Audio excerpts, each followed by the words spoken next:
दोस्तों, आज हम आई को पढ़ने के नियम समझते हैं कि मतलब कहीं पे आई को हम आई पढ़ते हैं, कहीं पे आई को हम ई पढ़ते हैं, कहीं पे आई को हम अ पढ़ते हैं। तो बहुत कन्फ्यूज़न रहता है कि आई को कहीं पे आई क्यों पढ़ा जा रहा है, या कहीं पे ई क्यों पढ़ा जा रहा है, या कहीं पे अ क्यों पढ़ा जा रहा है ना। जैसे हम लोग पाइप पढ़ते हैं तो आई वहाँ पे आई हो गया, आई को आई पढ़ा गया। और अगर पिक पढ़ते हैं तो पी और आई और सी के, तो यहाँ पे आई को छोटी ई पढ़ा गया।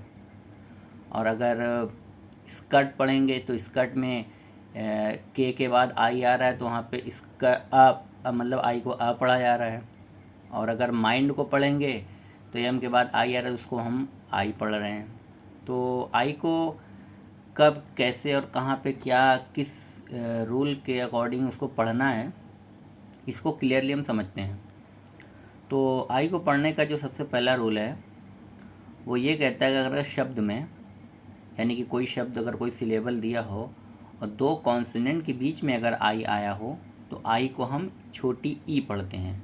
क्या पढ़ेंगे? छोटी ई। जब दो कॉन्सोनेंट के बीच में आई आएगा, छोटे शब्द में दो कॉन्सोनेंट के बीच में आई आएगा, तो आई को हम छोटी ई से प्रोनाउंसिएशन उसका करेंगे। ठीक है, जैसे एग्जांपल देखिए, किड।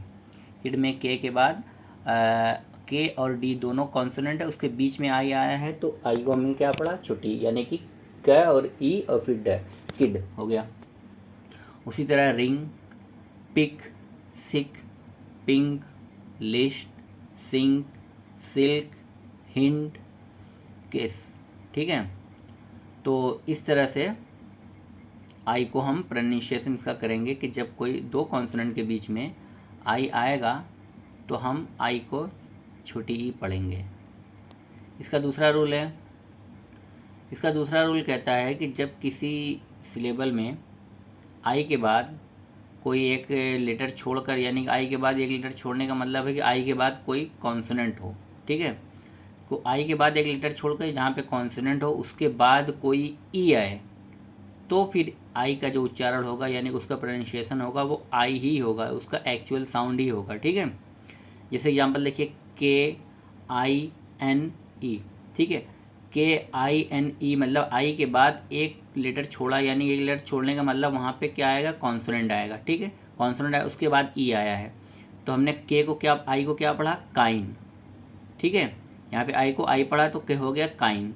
उसी तरह देखिए, wine, pine, site, mine, kite, rise, mice, wife, pipe.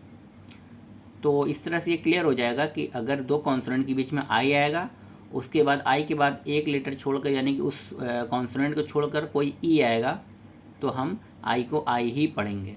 ठीक है, अब इसका तीसरा रूल देखते हैं।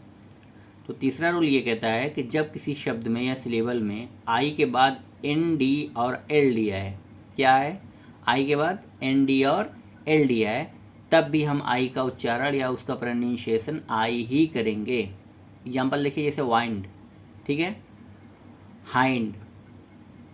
देखिए आई के बाद क्या आ रहा है? एन और डी आ रहा है। Find, mind. अब इधर देखिए, ब्लाइंड, आई के बाद एन डी आ रहा है। वाइल्ड, आई के बाद क्या आ रहा है? एल डी आ रहा है। Mild, child. तो यानी कि आई के बाद अगर एल डी आएगा और एन डी आएगा, तो हम आई को आई ही पढ़ेंगे। ठीक है, जैसे सेकंड वाला रूल था कि जब दो कॉन्सोनेंट के बीच में आई आएगा और फिर एक लेटर छोड़कर ई आएगा, तो हम आई को आई पढ़ेंगे। और अगर आई के बाद किसी शब्द में एन डी और एल डी आया है, तो भी हम आई को आई ही पढ़ेंगे। ठीक है, अब रूल नंबर 4 देखते हैं। रूल नंबर 4 कहता है कि जब किसी शब्द में या सिलेबल के बीच में, ठीक है, जब किसी शब्द में सिलेबल बनी, यानी शब्द होता है, यानी किसी सिलेबल के बीच में आई आ रहा है, तो आई का उच्चारण हम अ करेंगे। बीच में, ये देखिए, बीच में अगर आई आर आएगा, तो आई का उच्चारण यानी प्रोनाउंसिएशन क्या हो जाएगा? अ होगा। जैसे देखिए, मर्थ, मर्थ को हमने पढ़ा ना, मैं आ गया, उसके बाद रैफिथ है, तो आई को हमने क्या पढ़ा? अ, क्योंकि आई के और आर बीच में आ रहा है साथ में, तो इसलिए हम आई को क्या पढ़ रहे हैं? अ। उसी तरह देखिए, skirt, circle, girl, dirty, 30, firm, girth. ठीक है, क्लियर?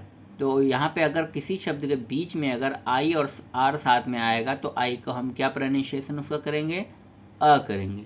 ठीक है, तो सारे डाउट क्लियर हो गए कि कब हमको अ पढ़ना है, कब हमको आई पढ़ना है, कब हमको ई पढ़ना है। ठीक है।